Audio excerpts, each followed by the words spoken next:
What's up? What's up? What's up? Hotep to the family, everybody. Ashe to all my people out there. Welcome to another episode of my Unapologetic Perspective here on the Mighty Motivation Network. This is the podcast where we give our point of view of controversial topics from our experience, Black history, and our knowledge as African and Americans. In the words of Maya Angelou, do the best until you know better, and when you know better, do better. So it's important to search for information to discover what you don't know so you can discover your best you.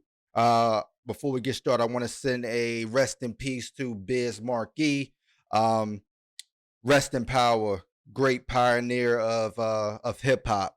But I'm your host, Mark Trey Stevens, and to the right of me is Shaquan Battle. What up? And to the right of him is Jerome Battle. What up? What's up, fellas? How y'all feeling? Good. How are y'all feeling? Good. For the people who are watching, go to YouTube, type in Mighty Motivation Network, hit the subscribe button. Go to Facebook, type in My Unapologetic Perspective. Follow the Facebook page. I didn't send out invites to the Facebook page. I wanted people to like it on their own accord. I didn't want a bunch of people on there who were not interested in liking it, just liking it because it was us. I want people who actually want to see content. You want it to be organic. Want to be authentic, organic. I'll be posting some live videos from that page throughout the week, posting more African American history and current events from that page. So make sure you go hit the like button and follow that page. How you feeling? You asked us. I feel wonderful. I'm another day older. Another year older. That's right. 31. I feel great though. I feel great. But yeah, let's get to it, man. Let's get right to the stuff. Anything y'all want to talk about to start off before we get into this? Anything that happened? That's what we want to get into. Okay. That's what we want to get into because that's what's happening. Oh yeah, we So today we're gonna shift gears. For anybody that's been watching, 1 through 17. My Unapologetic Perspective was created to talk about the social problems, the economic problems, the Black history going on in America, to talk about the problems of the African and American. And for a lot of episodes, we've been doing, Black history and how it relates to us today. But today we're gonna shift gears and we're gonna start talking about what's actually going on today. And it's important that we begin to have these conversations, to talk about these controversial topics, not to be politically correct, but to give perspective, to give some insight, to give some knowledge based on African Americans that other people may not know about or understand quite yet. I was just thinking about the title of this episode. It's probably going to be reporting live from the other America. That's right. Yeah, because we live in two different Americas. That's right. The first topic we're going to get into is something that I talked about briefly on the last episode, but we didn't really dive into it. But Clay Travis, who is a host for the Fox Sports Network radio show, he has his own show. I think it comes on at like 6 o'clock in the morning, and he says a lot of controversial things. He's more like the white Stephen A. Smith, if you think about it in that perspective. But Clay Travis said something either last week or a couple of weeks ago regarding Deshaun Watson. I'm going to read a quote. This is what he said. Trevor Bauer, I'm saying that right? Trevor Bauer was immediately suspended by Major League Baseball based on one allegation. To my knowledge, 22 different women have accused Deshaun Watson of sexual assault, and the NFL still hasn't done a thing to Deshaun Watson. How is it that Trevor Bauer got suspended immediately based off one allegation and nothing has happened to Deshaun Watson based off over 20 allegations? How can you reconcile the treatment of Trevor Bauer while also recognizing what's going on with Deshaun Watson? We got a serious case of privilege going on with Deshaun Watson. Quarterback privilege, black privilege. Nobody is talking about that. Deshaun Watson might be who knows, the Jeffrey Epstein or Bill Cosby of the NFL. Trevor Bauer is already suspended and his career with the Dodgers may be over. President matters decide what the policies are and apply them evenly no matter the consequences. And if you go to the website, he had a list of in order of privilege. And he number 1 was hot girl privilege. Number 2 is athlete privilege. Number 3 is rich privilege. Number 4 is American privilege. Number 5 is black privilege. Number 6 is tall privilege. 7 is skinny privilege. 8 hair privilege. 9 white privilege. But even with 9 privilege, the caption said what it's like to have 43 and a half of the presidents on our team. Privilege. So number 10 is Christian privilege. Then you got a Hispanic privilege, straight privilege, gay privilege, religious privilege, atheist privilege, Muslim privilege, Asian privilege. Idiot privilege. I'll let Dad go first because I know you're ready to go. Let's put him number 1. Idiot privilege. How about that?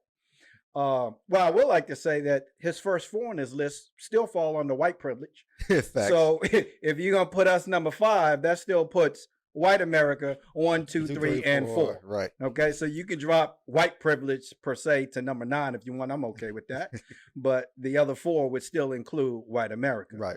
But let's talk about black privilege. Is there such thing? Mm-hmm.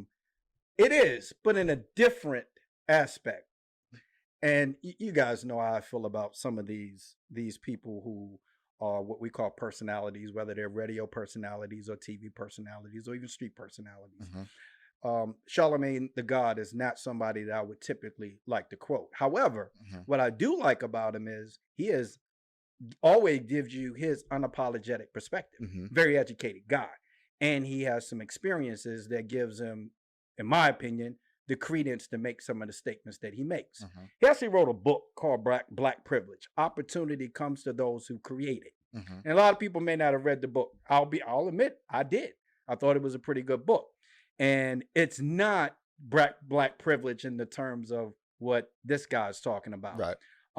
Obviously, it's talking about your privilege comes when you make or create an opportunity for yourself. And I'm just going to talk about a couple of the table of contents that's in this book.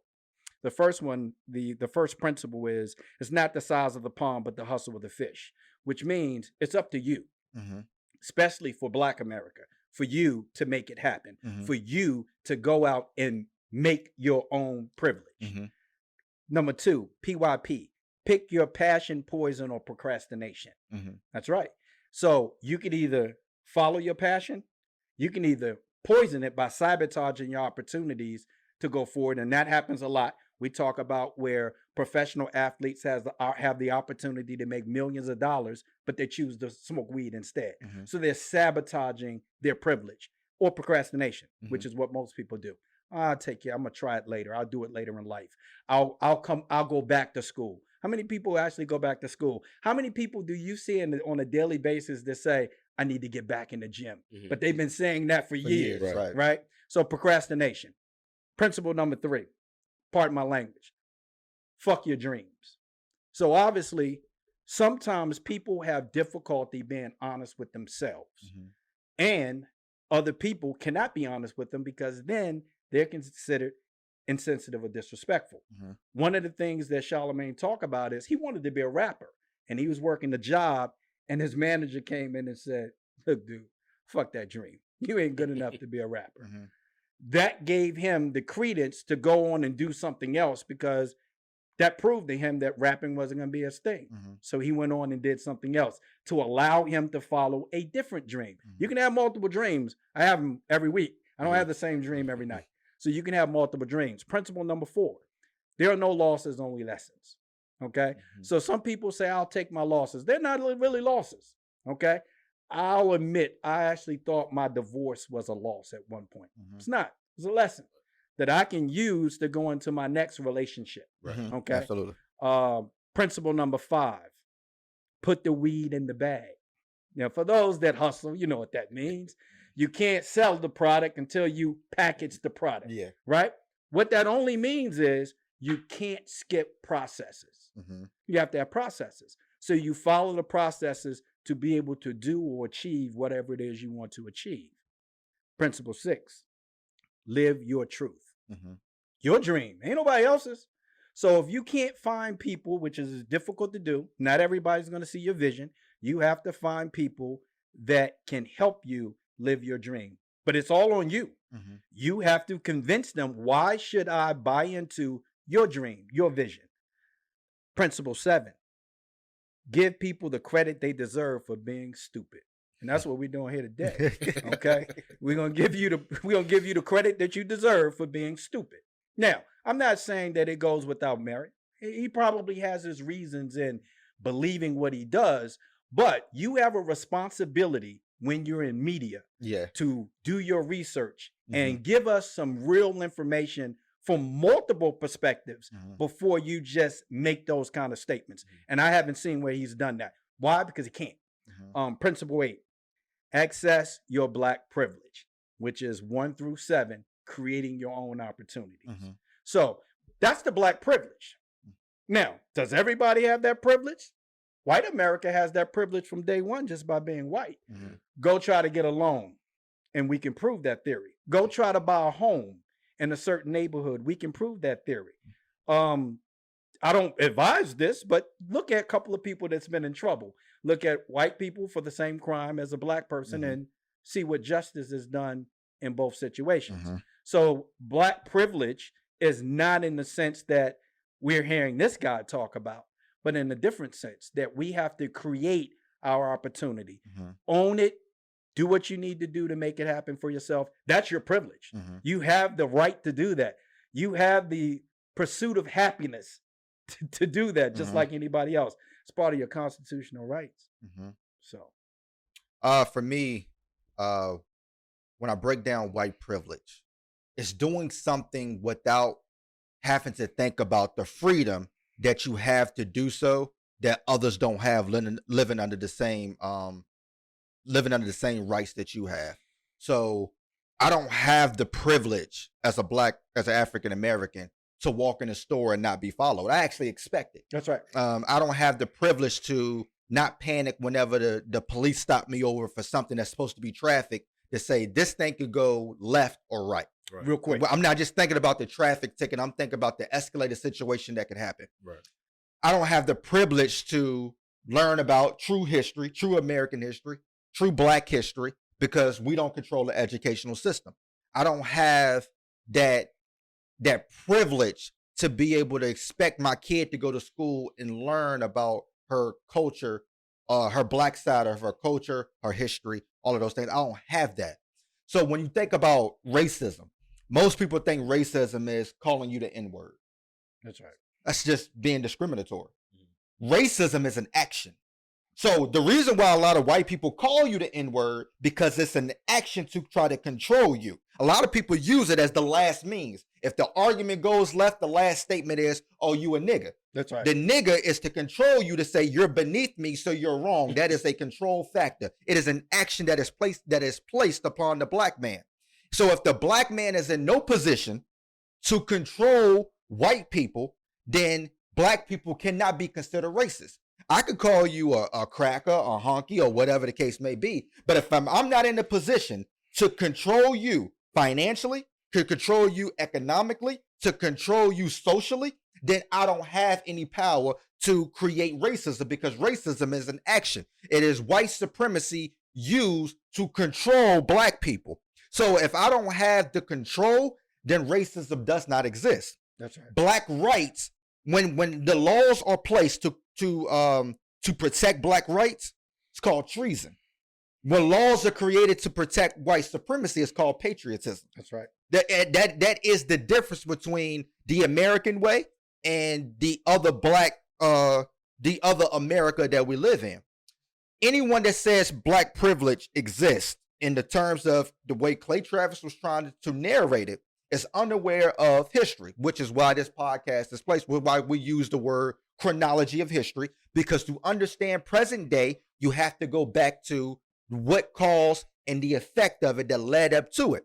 And the problem with it is so many people look at the world, as we talked about on this podcast, season 5, episode 12, without looking at season 1, episode 1 to know how we got here. That's right. Black people aren't getting privilege.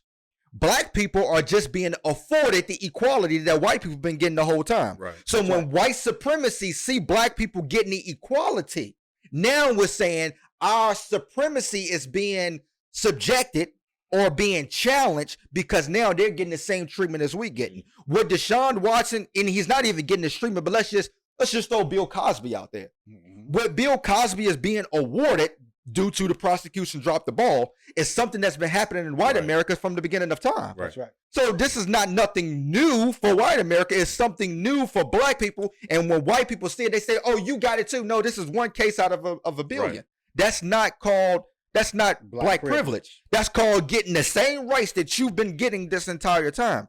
Black people don't have the power to possess the action of racism. Racism is when you have the right to vote and you're killed for it. Racism is when you have the right to eat at this dinner table and you're thrown in jail for it. That is racism.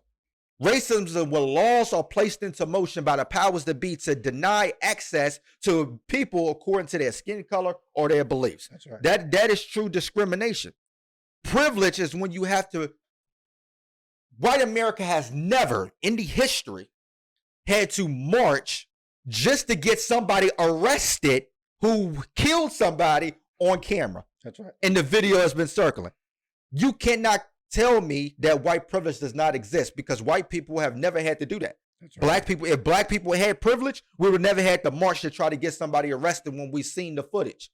So in retrospect, it does not exist among black people. And the one word that's always thrown out by white America to try to challenge that there is black privilege is the word affirmative action.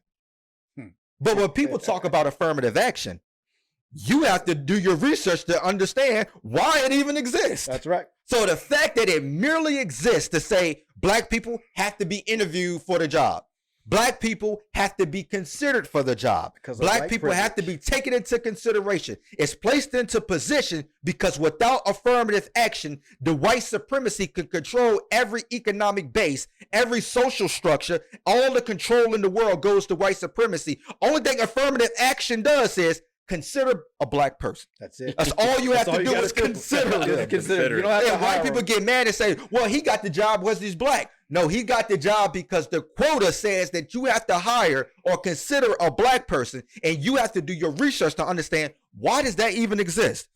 You have to start understanding, well, America has to be an effed up place for that to even be in place. So when we talk about black privilege, I don't think it exists in the terms that he's talking about because, number one, Deshaun Watson probably will be suspended. And number two, you have to do your history on the NFL on similar situations because Ray Rice, who beat up his girlfriend, was not immediately suspended until after the video footage came out. It's up to the NFL, number one, to suspend him, or number two, the team suspend him. Which is what happened. Trevor Bauer was suspended by the Dodgers, not by Major League Baseball. Exactly. And Deshaun Watson will be suspended once the season starts. He's in the offseason. There's no reason to suspend him now because suspending him now would just say you're not allowed on Houston property to work out, which they mostly don't work out there anyway during the offseason. Same thing with Richard Sherman. Exactly. Right. So, but I mean, I think one thing that Clay was missing, which Trevor said it was, one in particular, that Trevor said was, yes, I did these things. That's right. Deshaun Watson hasn't said anything. That's right. And I think that's where the problem comes in is they're still investigating. Investigation. Yeah, Trevor said, yes, these things occurred, but she consented to it. So I did it, but she said it was okay before I did it. Deshaun Watson hasn't said anything because the investigation is not over. Right. Absolutely. Yeah. So you also have to take into consideration that Major League Baseball or the NFL are always active into these investigations. Right. So when the word comes out that there's enough evidence to convict or to charge someone, that's when they'll say, okay, we need to make a suspension. But in Deshaun Watson's case, there may not be enough evidence for the NFL to say, you know what, I think this is true. Right. That's right. Now, Houston can still take the steps to say you're suspended because it's a detriment to the team or it's a distraction. Right. They have that right to do so. That's right. That's up to the NFL. That's up to the Houston Texans and that has that is not absolutely black nothing to do privilege. Right. with Deshaun Watson and black privilege. That's right. Nothing to do. Absolutely. I also want to add to that, which I said last week off camera, was when Matthew Stafford asked for a trade, they granted him a trade. Mm-hmm. Deshaun Watson asked for a trade, allegations come out, which tells me the Texans knew about these allegations beforehand. That's right. A lot of times they do, because whenever the first allegation is made, all the teams are aware. Right. Or whenever there's investigation on a player, the team is aware, either by the player, by the agent, or by the actual investigators. They're already made aware of it. They watch and they look to see, is it true or not. Right. I think it was a player from the Giants that they said robbed somebody, but he was completely innocent. But he got suspended from the team because it was during the season, even though he was completely innocent. The NFL didn't suspend him. That's right. The team suspended him because it was during the season. Remember, your quarterback got Ben Roethlisberger. Absolutely. That's right. And so I don't even want to say his name, but Travis, I think you gotta dive a little further into the depths of the waters to really understand what you're saying when you talk about black privilege. Right. And you can't just use concepts in comparison to white privilege just because it sounds good. Right. And obviously, I think that's what he did. I don't think anybody would dispute. In fact, there was a professor who did an experiment, and she had a audience, and it was a racism demonstration, and she said, "I want everybody to stand up." And for the white people, if you feel like that black people are being treated unfairly, I want you to stay standing. And then for the white people who think that black people are being treated fairly and you wouldn't mind if you were treated the same as black people, I want you to stay standing. And by the end of this, there weren't many white people that were standing up. This is a true experiment. Obviously, so white America does understand that black people are being treated differently than white America. And anybody who disputes that, you may want to look at it on the individual basis and say, okay, yeah, he might have been treated better than the white counterpart.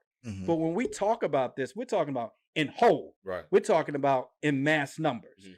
There's nobody that can dispute that. Nobody. History of America, it has always been black people have been treated unfairly. And we can go on for days and days and talk about it. We're going to get into some other aspects of it later on. But obviously, we have the information. So does Travis. You got to look at it for what it really is. You can try to swing it because you want people to listen and probably want white listeners. Right. I get it. You know, I can tell you now, I'm not listening to Fox News. Yeah, you know, absolutely. I'm not listening to Fox News. I get it. Right. You know, so you want to go where your money is. I get that. But it's going to be a time where you're going to have to tell the truth. And that's all we're saying.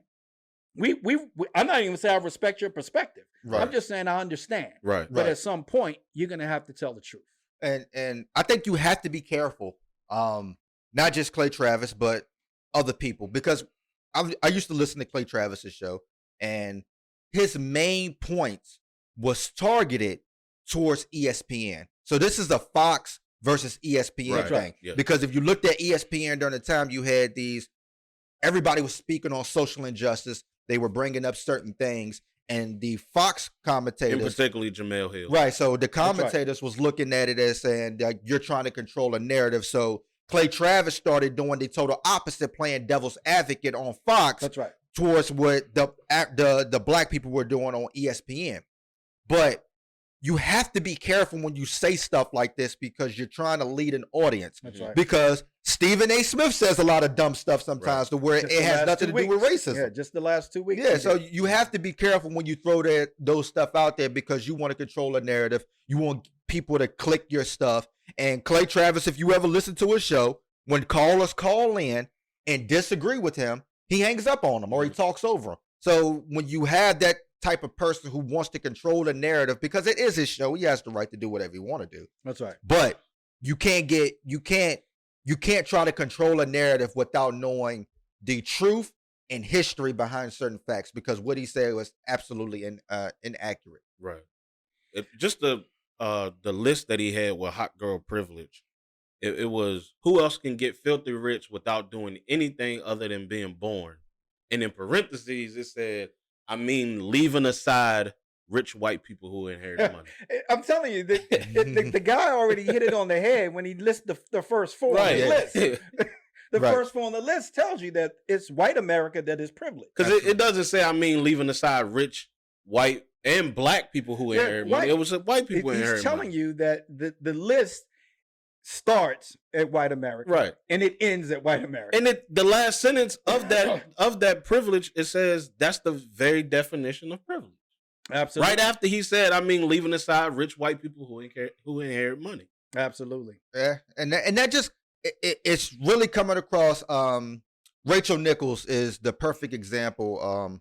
While we wrap this segment up, is there are a lot of white people that are not benefiting because of the history of their forefathers, because of the racism of the history of their forefathers. They're not getting certain opportunities because African Americans are taking those spots, because now they're getting the equality and you're not getting the same privilege as you once got before. Right. So the fact that a lot of African Americans are getting justice, equality, is driving white America crazy, because the perks that you're used to is being equaled out in some form or fashion to black people. Right. The justice, the equality, all of it is starting to equal out. And a lot of white people who have worked hard are not getting the same opportunities because of the racism that your forefathers put down. That's right. And obviously they had 450, 460 odd years. You got a head start of that privilege. Yeah. Of being able to have things that black people weren't afforded.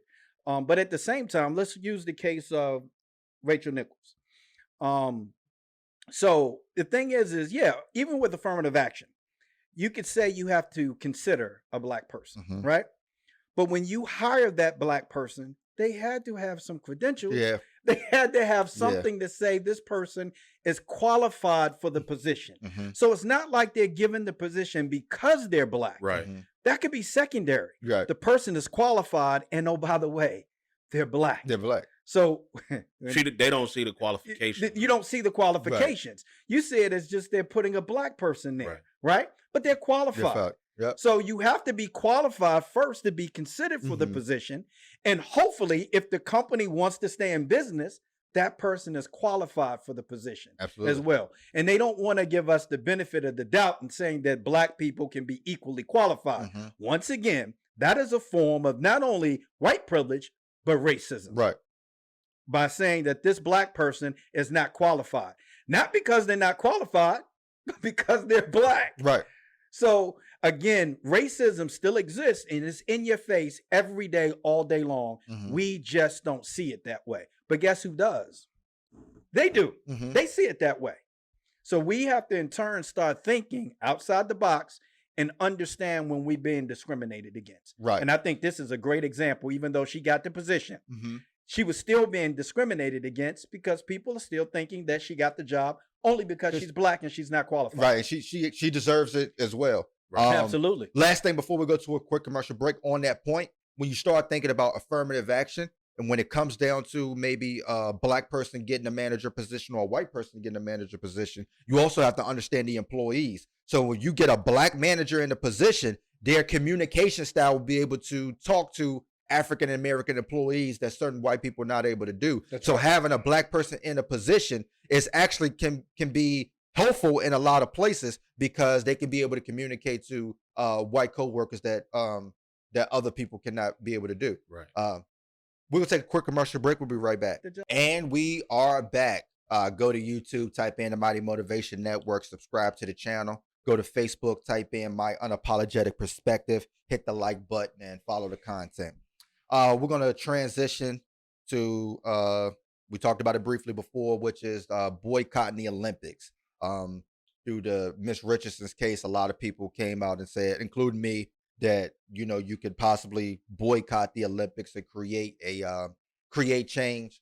And I kind of want to hit both points because I don't think there's a right and wrong answer when it comes to this. I believe you could boycott it and create tremendous change, or you can participate and create tremendous change.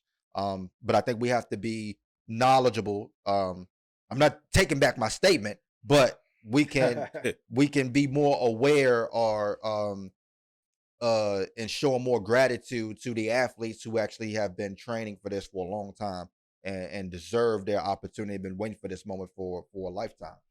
So let's start with why we should.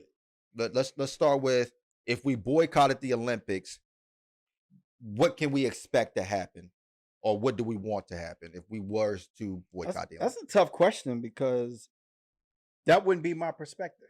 Mm-hmm. I don't think we should boycott the Olympics. Okay. That's I think it ought to be a personal choice. Mm-hmm. And mine has some history to support that, at least for not just America, but for Black America. Mm-hmm. The 1936 Olympics, which was, as you guys know, Jesse Owens. That's when Jesse did his thing. There was talk then about Blacks boycotting the Olympics. Actually, there was talks about America boycotting those Olympics because of Germany. Mm-hmm. And I think I mentioned this off air to you guys. There was a guy by the name of Avery Brundage, who was at the time becoming the head of the Olympic Committee. And when there was talks about boycotting, they had a meeting in New York at a club that did not allow Blacks or Jews. Mm-hmm. So in voting on whether America should boycott or not, there were only white Americans in the voting session, because there could be no Blacks in the building and there could be no Jews. So of course they voted to participate in that boycott. Now, the great part about that is Jesse got to go to the Olympics. Mm-hmm. And again, there was a lot of Blacks that did not want to see Blacks go to the Olympics. You had Jim Brown did not want to see Jesse go to the Olympics. And he was vocal about that, met with him. Mm-hmm. Actually, what's the movie, Day in Atlanta, with the Jesse Jack, the Blacks that meet in Atlanta for that one day. Oh, that One Night in Miami. Yeah. That's actually, they talk a little bit about that in real life, about the boycotting Olympics later on. But in 1936, we did not boycott Jesse Jackson. Jesse Owens goes in and wins the gold medal. 1968, same thing happens, where there's talk about boycotting the Olympics because of the injustice and inequality to Blacks in America. And as you know, Muhammad Ali chose to not go into the military and went to jail instead. But in 1968, let's just talk about it for a second. Tommy Smith and John Carlos decide that it's a personal choice to go to the Olympics. And there are several people who decided that they were actually going to boycott. But it was a personal choice. We're not going to participate. Tommy Smith and John Carlos decided that they would, but they also decided that they were going to do some type of protest. And they did. So Tommy Smith won the gold medal. John Carlos won the bronze, and Peter Norman, I believe is his name, was the Australian that won the silver medal. And so what Tommy and Carlos decided to do is that, one, they wore black socks with no shoes, as to bring attention to Black poverty in America. They also chose to wear beads during the medal ceremony on the podium. They decided to wear beads to bring attention to lynchings of Blacks in America. And they chose to wear the glove and put their fist in the air to show solidarity and Black unity in America. And they let Peter Norman know this prior to them going to the podium. So he had a choice, and he chose to go, but he did not put his fist in the air, but he chose to go. Now, we know what happened to Tommy and John. They were basically ejected from the Olympics after that. But Peter Norman was treated very unfairly by Australia for participating. A lot of people don't know that. Because when you look at the picture, it's like he was just there, but they had a conversation with him before they went up there. Absolutely. And he was he was the fastest in 1972 in Australia, but they left him off the team. And in order to not have to put him on the team, they chose not to send any sprinters to the 1972 Olympics. It wasn't until 2012 that Australia government finally apologized to him and recognized his accomplishments. But prior to that, of course, drugs, alcoholism, he ended up passing away in 2006. And guess who was the pallbearers? Tommy Smith and John Carlos was two of the pallbearers. But in talking about boycotting, let's talk about a few things that happened in 1968, not just Tommy winning the gold medal and John Carlos winning the bronze. Let's talk about a couple other things that happened that same year. Spencer Haywood scored 145 points total during the Olympics. Team USA won the gold. That record stood until 2012 when Kevin Durant did the same thing. That same year, Arthur Ashe became the first black man to win a major tennis title. Bill Russell, as a player and a coach, led Boston Celtics to an NBA championship, became the first black coach to do that. That same year, St. Louis pitcher, you guys seen the commercials and the footage, Bob Gibson, who was heavily impacted by the assassination of Martin Luther King, put together the most dominant pitching season that's still held as a major league record right now. However, in the World Series, the Detroit Tigers had an outfielder named Willie Horton, who in 1967 walked the streets of Detroit during riots, wearing his uniform, trying to persuade people to stop the violence. And in that World Series, Game 7, he took it to Bob Gibson, and they won the World Series. Also, Bob Beamon set a long jump record after Tommy and John Carlos were ejected from the games. And that record stood for 23 years, which nobody even heard of Bob Beamon. I guarantee you there's a lot of people going, who is Bob Beamon? They never heard of him.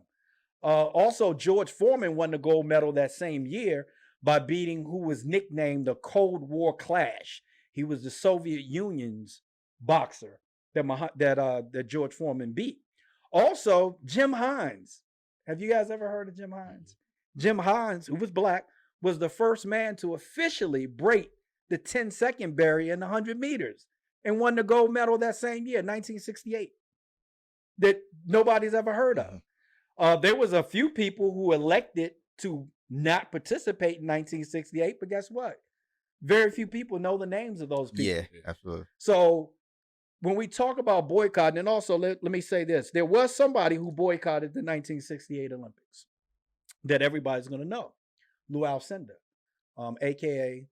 Kareem Abdul-Jabbar. He did boycott the 1968 Olympics.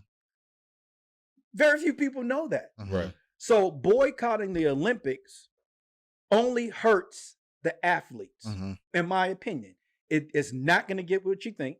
You're not going to get economic development that you think. You're not going to get that financial aspect that you think you're going to get. And here's the kicker. Do you really think that you're going to impact white America to the point that they're going to go, we need to have blacks on the team? It gives the white athletes an opportunity to win a gold medal. You really think that they're going to care about the fact that you don't participate? I think in the long run, it hurts the black athletes. As you can see by the list of things that happened in 1968, if you boycott the Olympics, there's a chance that there's going to be talk about, well, why didn't you boycott the World Series? Why didn't you boycott the NBA championship? Why didn't you boycott the Super Bowl? Why didn't you boycott those things? And if you boycott all those things, you don't get all these great people. We're not talking about Jesse Owens if he boycotts in 1936. And you probably would never get Carl Lewis if there's no Jesse Owens. So you probably get no Muhammad Ali if there's no George Foreman. You probably don't get these people if you do not participate in the Olympics. So that's why I think it's crucial. Now, again, that's my perspective. And I was telling you guys before, we always focus on the apologetic aspect of the title. This time I want to focus on the perspective. That's a perspective that not many people's going to have. But that's my perspective. Okay. And I don't disagree with you. But if they were to boycott, number one, I believe if you want to boycott the Olympics, it can't be one or two athletes. It has to be a collective group of everybody saying, okay, this is what we're going to do. Because we know that if you get athletes to boycott, they're just going to go find more black athletes or white athletes to fill those places. It's going to be like nothing ever happened anyway. So you're basically giving away your opportunity for nothing, because behind one great athlete, there's another athlete looking to take his spot. Absolutely. But one thing that could happen if they did that could have some drastic effects if done correctly, would be corporate sponsors miss out on billions of dollars, but miss out on billions of people seeing their merchandise, seeing their logos, seeing their ads, and that leads to not increasing sales. Number one being Nike. We've seen Nike come to the defense of African Americans not because they care, because of money. Yeah. So we know that a lot of these Nike, Adidas, all of these people who make money, especially off the black athlete, will begin to showcase or throw money out towards black involvement or black development if this was to take place, because sponsorship is a huge thing, as you talked about, that the United States do not fund the Olympics. That's right. Athletes going to the Olympics, you have to have a sponsor.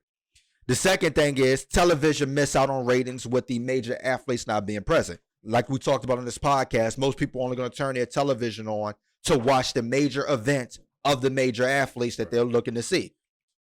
The third thing is the host city loses money when the biggest athletes don't show up. Let's put this into perspective. Tokyo pays $15 billion just to host the Olympics. And what does that do? That it gives you, especially the open ceremony, where people get to watch the traditions of this country. You get to watch and may say, hey, I want to visit there. I want to be a tourist there. I want to be there. Mm-hmm. And that increases revenue for years to come, that you make that $15 billion back by tourists coming in or people coming to live there. After the LA hosted the Olympics back in the 90s, tourists became the big part of California, more than New York, because people saw that they wanted to be in LA. They want to live in LA. You want to be around the celebrities in LA. So it increased the revenue of LA years to come because tourists wanted to visit that place. So when you are the host city, the objective is to have the best athletes there, to have the most money there, to have the most cameras there, so people can see and say, I want to be there. That's the reason why you want to host. So with that being said, if the major athletes aren't there, money is being lost by the host city. But that's just the thing. But the reasons why we shouldn't is you can win and get the attention and still use your voice. Mm-hmm. This is something that we've seen throughout the years. Jesse Owens, Wilma Rudolph were able to win. But the main thing was, especially with Wilma Rudolph, as we talked about on this podcast, was able to come back home and use that power to try to create change, which means the first integrated parade is done because of Wilma Rudolph. That's right. So when these athletes are doing this, it's not speaking, especially for the United States of America, what we talk about the other America, is to give Black America pride. That's right. So you can look at the television and say, that person looks like me. That person has power. I want that type of power. Right. I want that type of voice, because we know the Black influence is heavenly, not in America, but everywhere else. Yeah. That's the reason why mediocre NBA athletes could go to China and be treated like gods, because the Black influence in other countries is monumental. This is the reason why a Big Daddy Kane can tour in Europe and make millions of dollars, right, because they love the influence of Black people. Then another point is the 1968 Olympics, as that Pops talked about, that Tommy Smith and John Carlos, they convinced the Australian to do so. But even if you look past that, it was convincing to other countries after that. That's right. When you look at the NBA and the WNBA are the two of the most diverse sports in the world. So what do we have? We have Europeans, you got Italians, you got Russians, you got Germans, you got Chinese women wearing Black Lives Matter shirts. That's right. So when you start to convince other countries to fight for you, what better way to do it, or what we call marketing or connecting, than the Olympics? That's right.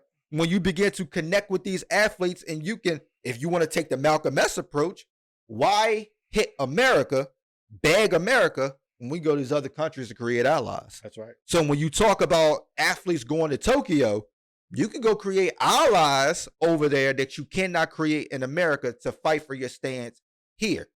With Jesse Owens, one thing that Jesse Owens did after he win, the German that he beats in the long jump, arms with him, they did a victory lap. That's right. Pissed Adolf Hitler off. That's right. To the point where he was killed in action during the World War. So he was sent to fight because of his solidarity with the black man at the Olympics. So I don't think, another thing, does white America really care about the Olympics enough? No, I don't think so. I don't think so either. And you know, ultimately, also, it's always going to be about money. You know, Yeah. Regardless, it's going to be about money. But the other side is when you look at, let's look at just when it's hosted in the United States, especially in cities like Los Angeles and Atlanta. Yeah. Who do you think has most of those jobs? Black Americans. Yeah. Right. So you boycott. Do you still want the employees to boycott too? Right. Do you want the employees not to work for a couple of weeks? And what are they gonna tell their families when it's time to eat? Mm-hmm. You know, I'm standing up for America. That Right. don't feel good on my stomach. Right. You Right. know, so at the end of the day, I think that it has to be a personal choice in how you approach it. It has to be. It has to be a personal Mhm. choice. Now, I'm not denying anybody that want to boycott it. My reason for boycotting is, for me, like I said on one of the previous episodes, is I don't think black people need the Olympics. I agree. But that's a whole different conversation. That's right. Because if I'm going there, black people don't need the NBA, we don't need the NFL, we don't need none of these things. That's why I don't, because that goes back to the Negro League, that we are successful when we just do it ourselves. That's But right. Kyrie said that with the bubble. He said, "Why don't we just start our own league?" Right, and that's the thing that goes totally away from this thought process, Right. because this thought is here. This is that'll take time to develop and Right. time to create. But for here and right now, because we are doing that. When you look at Ice Cube's league, we're doing it in some form or fashion. When you think of what's the TBT. pro AM hoops, all of that things, we're doing it. Big but Three, TBT. it's just not there yet. But another thing to consider: who's also thinking about boycotting the 2022 Olympics, the Winter Olympics? White America. White America. So when you think about, they're thinking about boycotting the Olympics because of China's human rights problem. Okay, so we have the same problem here. So if we're going to agree with our oppressors, then what are we doing? Right. That's Because they're boycotting the same thing that we're boycotting. It's just in different terms. Absolutely. So we have to begin to look at it. Also, you have to look at, there are places that did actually boycott. 1980 and 1984, where the Soviet Union was at war, to where people boycotted. And what happened from it? Nothing. Nothing. Nothing at all. The war didn't stop. So when you look at the success of boycotting, there hasn't been much success. My stance, I want to clear up my stance on the boycotting that I spoke about on 2 episodes ago, was I'm not talking about boycotting the Olympics to create change for America. I'm talking about boycotting the Olympics because when you think of the black athlete, we don't need it. Yeah. We could create our own, but that's a whole totally different conversation. I agree with both of y'all perspectives of not boycotting and boycotting. For me, I think it should be I don't want to ask these athletes something that I wouldn't do. Absolutely. You know, if at work, if they say, yo, if the black people say, yo, we boycotting because we not getting this, I can't say that I'm gonna be with you because I need that check at the end of the week. Right. But I do agree that I think that black athletes should do it. Mainly because how else will we figure out who Simone Biles is? Right, absolutely. If it's not for her performing at the Olympics, because they're not gonna show her regular competitions on ESPN. They're only going to show the ones that she do at the Olympics. Right. So without the Olympics, we might not know who Simone Biles is. And if James Harden chooses not to do the Olympics, he's still going back to millions of dollars. That's right. When he plays. Right. These players, like the runner said, I can't remember her name, but you know, they trained hard for 4 years to get ready for this. Right. I can't ask somebody that trained hard for 4 years, putting their body through those things, and say, look, don't go. Right. And that's easy for us to say, you know, don't do it. That's easy for Jim Brown to say because there's no Olympics for him. Absolutely. So absolutely. And Jesse Owens' father told him something. He said, whether you go or you stay, America's gonna be American when you get back or when you still here. Absolutely. So you decide on what your dream is, what you worked hard for, and Jesse Owens created more of a change by going. What we have today, either bigger than what Jesse Owens is, Jesse Owens needed a camera in his face and a microphone to his mouth.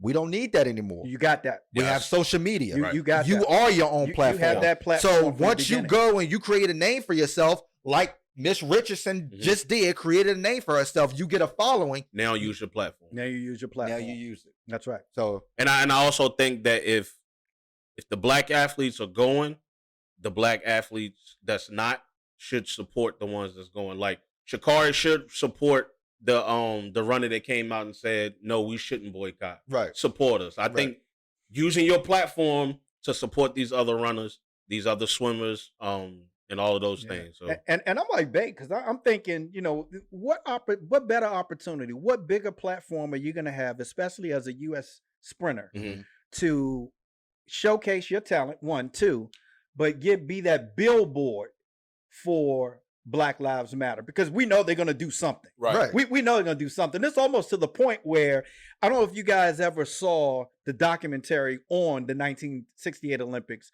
with Tommy and John Carlos, but there was other people that was a part of that process that were waiting because they didn't know what they were going to do. Right. They wanted to see. They spoke and they said, we knew going over there we were going to do something. They just didn't know what it was going to be. So everybody wanted front row seats to see what happened, not because it was exciting, but because they knew it was going to be monumental.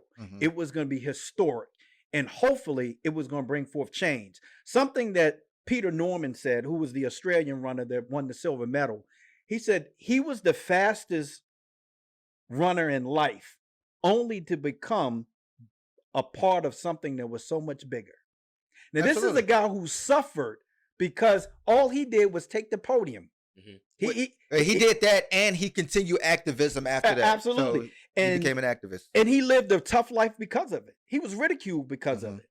And at the end, he still said, I was the fastest in life in running. However, I was a part of something so much bigger than that. Right. So this is a guy who understood exactly what it meant to do what he did for the sake of another race. So obviously, at the end of the day, I think the people that go to the Olympics, I want to see what they're going to do. Yeah. One, you got to win. I mean, that's first and foremost. Yeah, that's first. Bradley Beal said something on a recent interview, and I'm going to tie this into the Olympics. But he said when they were doing the march and protesting in D.C. as a Washington organization with the Wizards and the Mystics, that they had to sit down in the locker room with the Mystics players and the Wizards players and explain to those foreign players and the white players what it was like to be black and why you guys should support it. And they said they had to have uncomfortable conversations with these white people to the point where you seen all of the white players from these two organizations, including the Nationals, come and support because they had these conversations. When you're locked into those rooms in Tokyo or in the Olympics, most people think you're just going over there to compete. No, you have a lot of downtime where you're not participating, to meet new people, to make connections, and you can have conversations with those people about what you're going through. Because a lot of those white athletes that you're going to be side by side with, competing with, that you don't even know that you competed against at one time. So when you think about LSU, NC State, y'all went to two different colleges, you competed against each other. Now you're teammates. You can have conversations to say, okay, now I understand what you're saying. Also with the Dream Team, they said Charles Barkley will walk in the streets and have crowds following him. So no, you don't have to get on the national stage and wear your Black Lives Matter shirt before the game.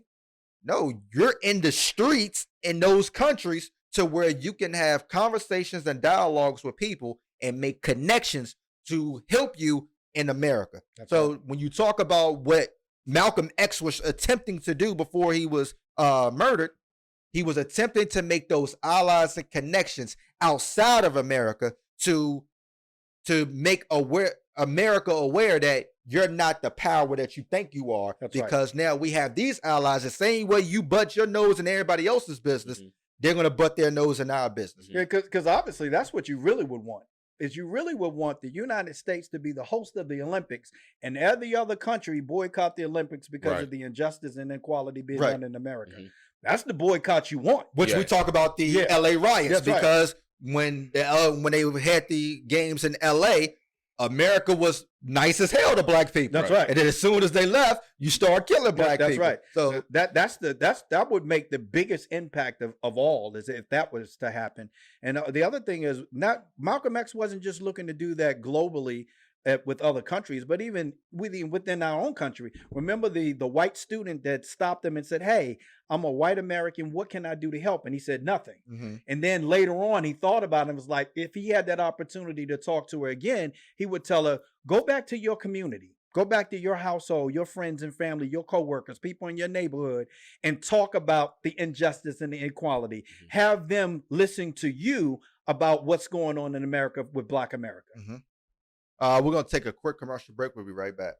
And we are back. Again, go to YouTube, type in Mighty Motivation Network, hit the subscribe button, go to Facebook, type in My Unapologetic Perspective, and like that Facebook page.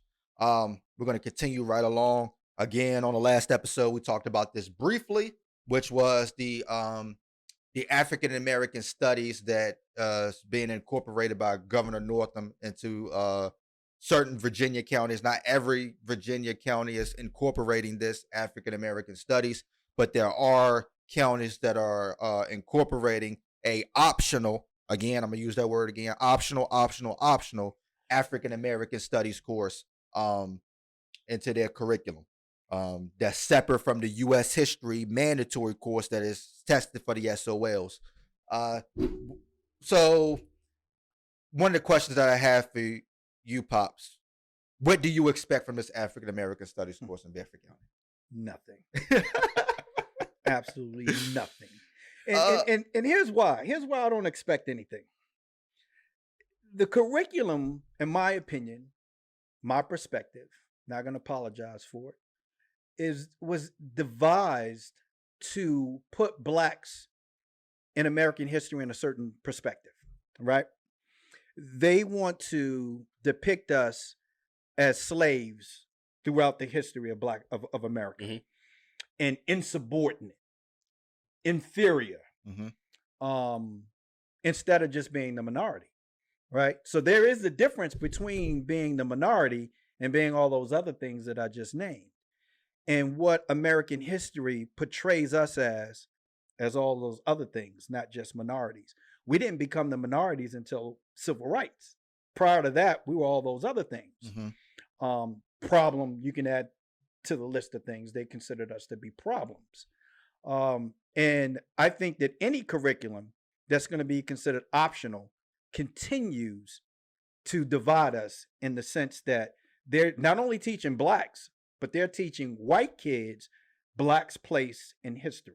And I'm going to give you an example. They talk about blacks being in the United States as of 1619. But we know, this is documented, we can go back 1526, certain cases, 1494 with Columbus, possibly as early as 1493 by their documentation. But By their documentation. We'll get to that later. We're not even going to other documentation, but by white America's documentation, right? So what Project 1619 talks about, and just briefly, and that's just a curriculum that some people have been trying to put in place that talks about true black history, blacks' place in American history. Even when we talked about a couple of weeks ago, the Revolutionary War, I'm of the opinion that that Revolutionary War was fought not to break away from Britain because of taxation without representation, because as I said before, that still happens today, and we ain't going to war about that, was to protect slavery. Because obviously Britain had already issued a judgment saying that they were abolishing slavery in all providence, which would include America. Mm-hmm. So that was in early 1770. Mm-hmm.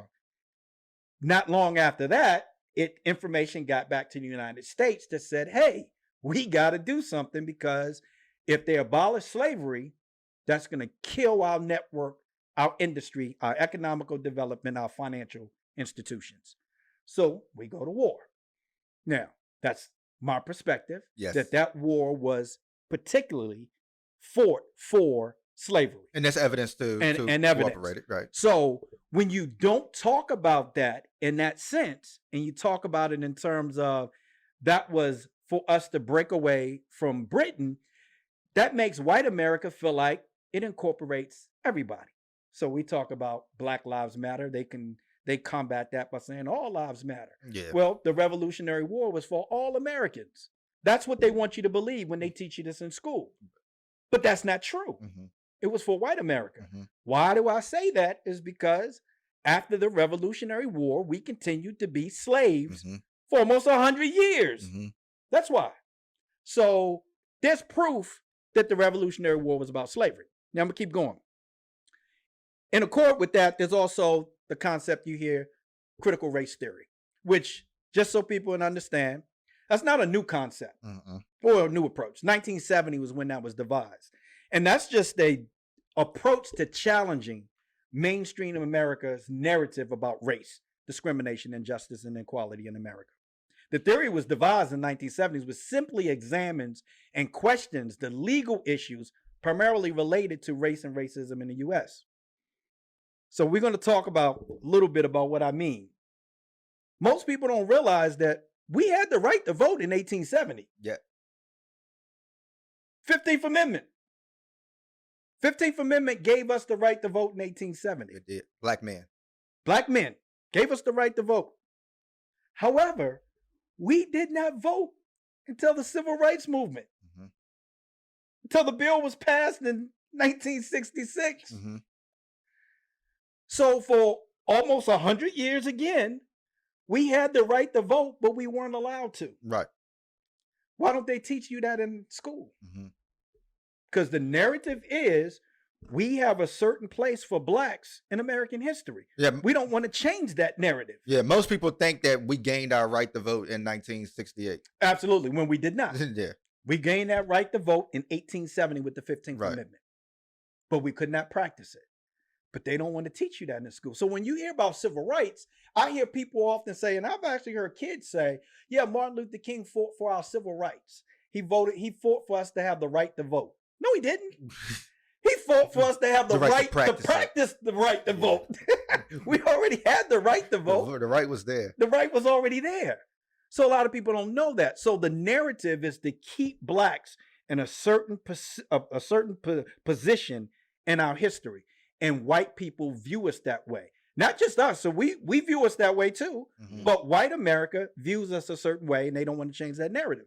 So let's just talk about a couple other things real quick. Take your time. Take your time. So the people, the characters that are mentioned, the black characters that are mentioned in American history are people that we all know. Frederick Douglass, W.E.B. Du Bois, Harriet Tubman, Booker T. Washington, Rosa Parks, Martin Luther King Jr., Malcolm X, Jackie Robinson, Langston Hughes, Maya Angelou. You hear all those people. Yes. They put them in their history books. And you're going to learn about them if you take the course that's mandated, the required history course, American history. You'll hear about those people. But you won't hear about Sojourner Truth. No, you won't. You're not going to read about Sojourner. Very few people even today know who Zora Hurston is. They may know because we talked about her on the podcast. Ada B. Wells. Yeah, Ada B. Wells, Benjamin Banneker, Madam C.J. Walker, Pauli Murray. Yeah. Nobody's going to know these people. Paula Murray was Rosa Parks 15 years before Rosa Parks. Claudette Colvin was Rosa Parks 9 months before Rosa Parks. But because she was dark and had nappy hair, you're not going to hear about her, right? She didn't make a good model for them to teach you in school. So what I expect from the curriculum, the optional curriculum, nothing. I expect nothing. Now, but here's what I like about it. And it's the same thing that I like about the new ruling with the NCAA, with the NCAA athletes. Yeah. In order to be accepted in something, included in something, you have to be included in the process to develop the rules of the game, which we weren't involved in. So we can talk about a lot of the parts of the Constitution and people can talk about who was included and who wasn't included. It wasn't meant for us. That's why you have all these amendments like Amendment 15. So when you talk about what they did with NCAA athletes, Blacks were a part of that process in developing how this is going to happen, because it includes us. And one of the great things about that I like is it includes that you can actually use this money for education. Yeah. So that's huge, because we're not just talking about, for white America that think that this is what we all do, we're not just talking about going out buying cars and putting big rims on it and loud music and having Jordans and iPhones. All right. We also want an education. Sometimes we can't afford it. Yeah. So this is going to allow them to use that money for education as well. The other thing is the same thing with this curriculum. Black people were a part of the conversation. Not nearly as enough as we need to be, but we were a part of the conversation.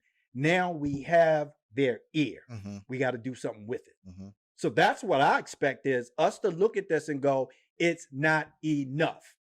And I'll add to that, because while we were celebrating that we had Juneteenth Day, Republicans, white America, was busy trying to pass 400 bills in 32 states of voter suppression. Yep. So while we were letting off our fireworks and eating hot dogs, by the way, there's some good hot dogs, they were doing this. Voter suppression, where the Texas governor says that, look, not everybody should have the right to vote. Yeah. Not everybody should have the right to vote. And a lot of people don't know this. One of the things they would require Black people to do when they went to vote in the South was recite the entire Constitution. Then tell me what it means. Then tell me what it means. Well, damn, I know some lawyers that can't do that. But in order for me to vote, I got to do that.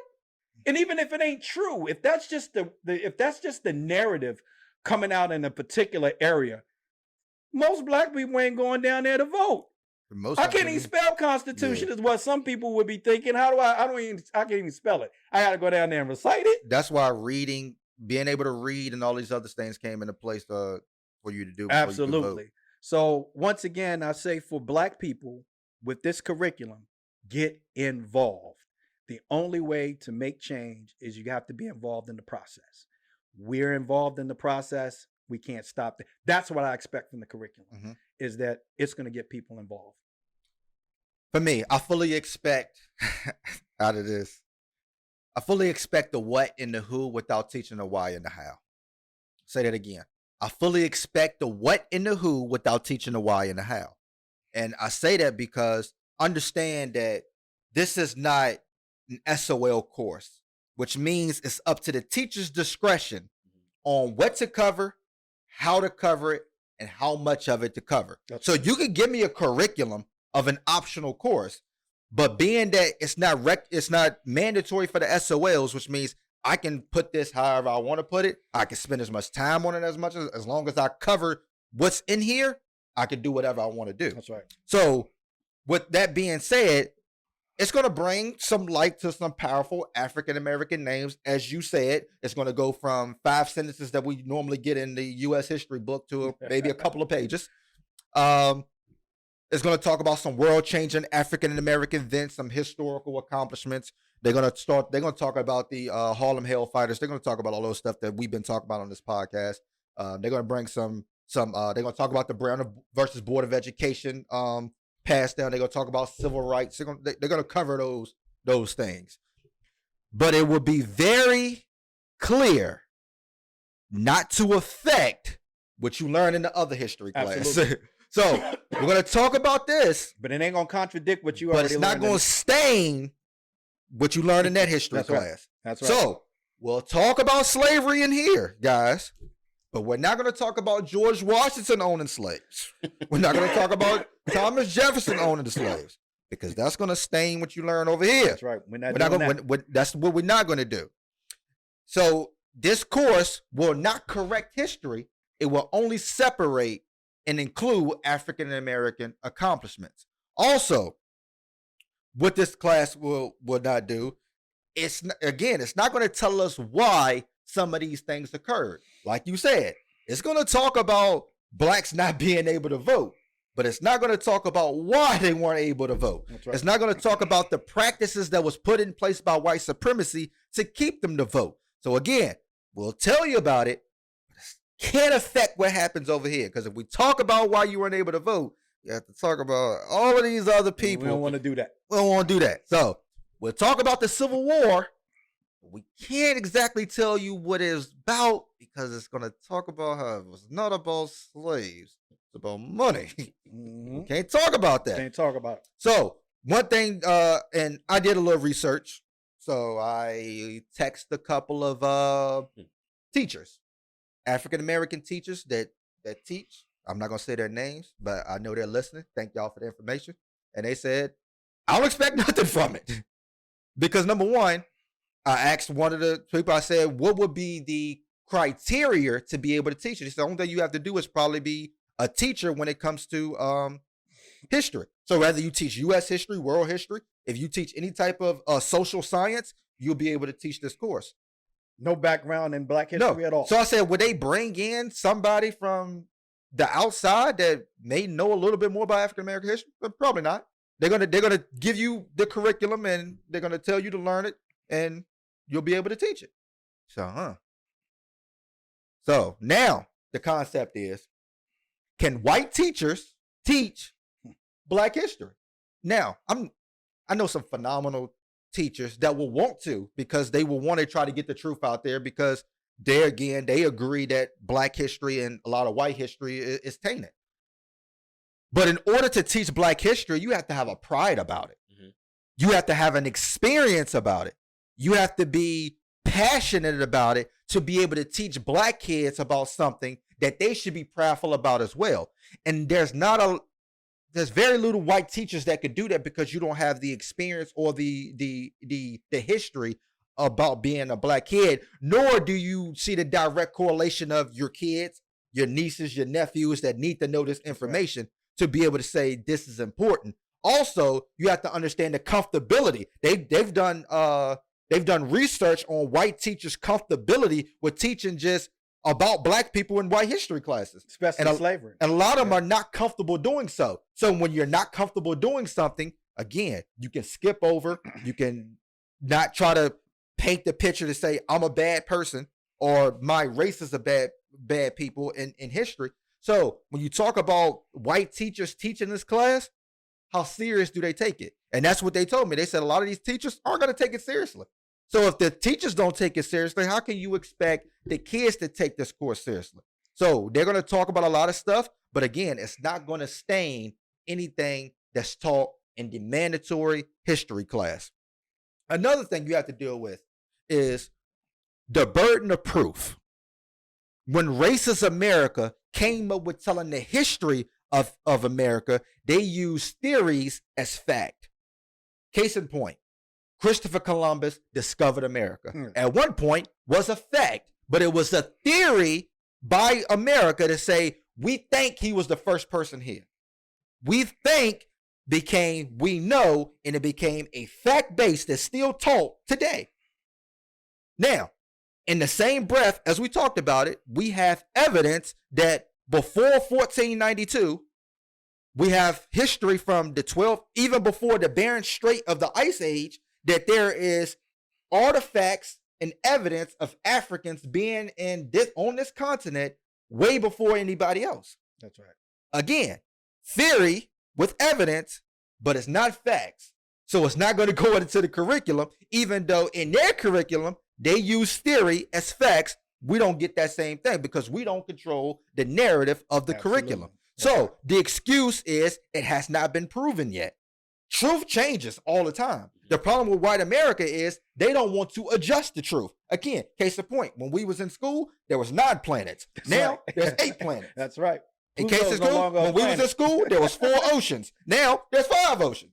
Maybe even more than that now. I don't even know. The truth changes constantly because the more again, another case in point, when we was in school, the Egyptians was white. Now we know the Egyptians was Black. So when I looked up some curriculums from other places because I couldn't find the information because Virginia hasn't posted the actual curriculum. They just posted what the kid is expected to learn. But in other places, there was a place in Missouri. Their African American Studies course starts with African kingdoms, slave trade in the New World. I said, dang, that's dope. But case in point, if you was to go to Google and type in African kingdoms, they're going to start with Ghana, Mali, all of those places. They're not even going to include Egypt, even though Egypt is in Africa. Problem is, Egypt isn't the first dynasty. That's right. You had Kush. Before Kush, you had Kerma. They're not even going to talk about that. So when you talk about people like Henry Louis Gates, phenomenal African-American historian and scholar, but that's all he is. Whenever he goes to Africa and teach, he's wrong about a lot of this information because he is an African-American historian, not an African historian. That's right. So a lot of people, they put him to the forefront on all of these documentaries on PBS and the Discovery Channel, because in the History Channel, because he's going to tell it the way they want him to tell it. And they're going to say, look, the black person is telling you about black history. When there are historians in Africa that say, no, Egypt was not the first dynasty. You got Kerma, you got Kush, you got the Naut culture, you got the Somalians, you got people in Nigeria. They got evidence going back way further than Egypt. They believe that all of these people taught Egyptians. But you're not going to learn that in your case again, because theory is not fact-based, therefore it's not going to credit. But when they thought one pharaoh was white in Egypt, now in the curriculum, all the Egyptians are white. That's right. This is when you get the theory based of who is in control. So when you talk about, they're going to talk about slavery, Civil War, Reconstruction, segregation, but they're not going to put in the how and how it applies to you today. They're not going to put this into a systematic racism on how this affects you today. It's just going to be history. It's history. So they can teach you U.S. history so you can be a patriot, but they're not going to teach you African-American history so you can understand oppression. That is going to be the difference in these courses when you talk about African-American studies. So I got a question for both of y'all. With all of that being said, what can we do as parents, as leaders in the community, to not persuade kids to take this course, but get them to get them to take it? Number one, you want them to take the course. Want them to take the course. But absolutely. with taking the course, you want them to be able to actually become educated. Again, there's two different ways of learning. You got one, going to class, teaching what they give you. You take a test, that's learning. But most people aren't going to remember that information the next year. They just memorize The it. second way of learning is actually going to class to be educated, going home doing your own research. That is the problem with the school system. The thing about being educated is to give you the information and you come to the conclusion yourself. But when you think about U.S. history, they give you the evidence and they want to draw the conclusion for you. That is the reason why they don't tell you about everything, because that conclusion would change if they start telling you about George Washington, Thomas Jefferson, all these people. Absolutely. So what you want them to do is not give these black kids the conclusion. You want to go in there and you want to give them the information, and you want to expect them to go home and do more knowledge for themselves. But the problem is they're going to go into that course and they're going to get the information and they're going to stop there. But if you go into that course and they start teaching you about certain things, you can take that information, go home, and you can find your own research and you can come to your own conclusion. I want this course to just ignite the fire. Then I want us to create the whole flame and burn down. Yeah. But it's going to take the African-American student to do their own research, because you're not going to get what you need in a classroom that's controlled by white supremacy. It's not going to happen. I agree. I think to add to that, I think you also going to need parents participating in having conversations with their kids. It's sort of like something else we didn't really get into on this podcast is when we talk about gun violence. And we talk about violence in the black community or violence in general that affects the black community disproportionately, is that we have to have parents having these conversations with their kids about true black history and our place in history, because the place that white America puts us in history is not accurate. Mm-hmm. And we have to show them what we mean. again, even if they made this curriculum required, I would still have the same concerns that I have right now. Is one, who's teaching it? How committed are they to teaching it? And exactly what does it consist of? Right? So we can't expect a system that's already failed us to all of a sudden right its wrongs on its own. It's not going to happen. Right. So you're gonna have the same people that wrote the curriculum that we disagree with to provide us a curriculum for the truth. Not going to happen.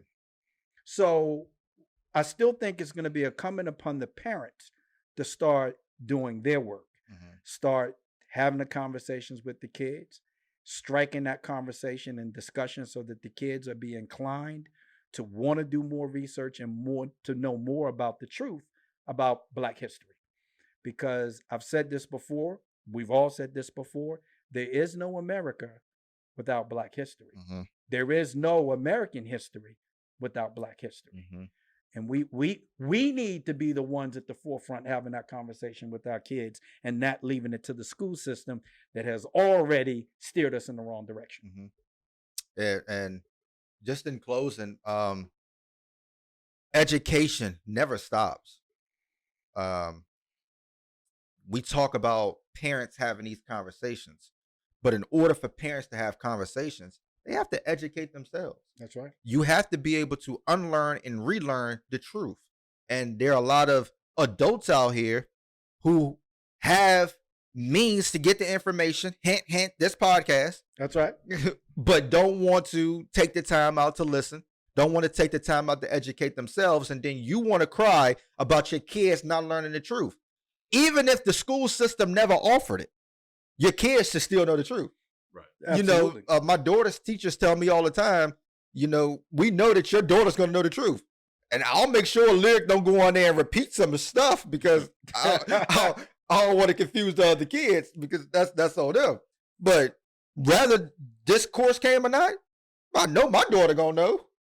And it's incumbent of every parent to make sure that that happens as well. Also, you have to understand with this course, in closing, is that when you talk about high school level African American studies course, because most of Black history is actually put into 6th grade history class, and then it just repeats itself from there. But when you look at college level African American studies courses, it's very different from what's going to be offered at the high school level. Because a lot of the curriculum that's offered at the college courses are offered by African Americans who created it. Case in point, people like William Lee Hansberry, who created I think it's Howard Universities, and to where it expounded to places like Yale, Princeton, and all of those other places that offer these African American study courses. This curriculum is created by the people Governor Northam probably called.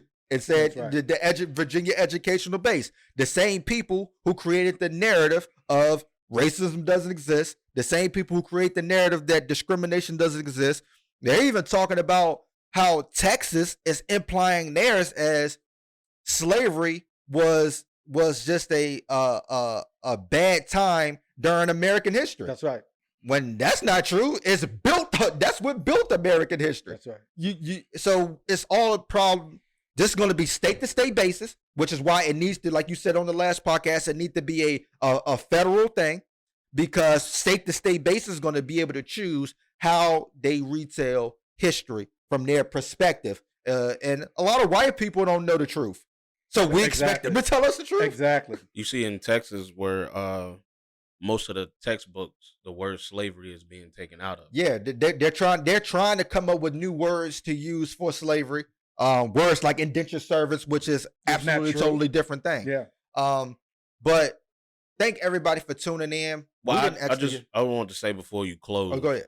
A lot of times y'all see me sitting here, you know, and I said it many episodes ago.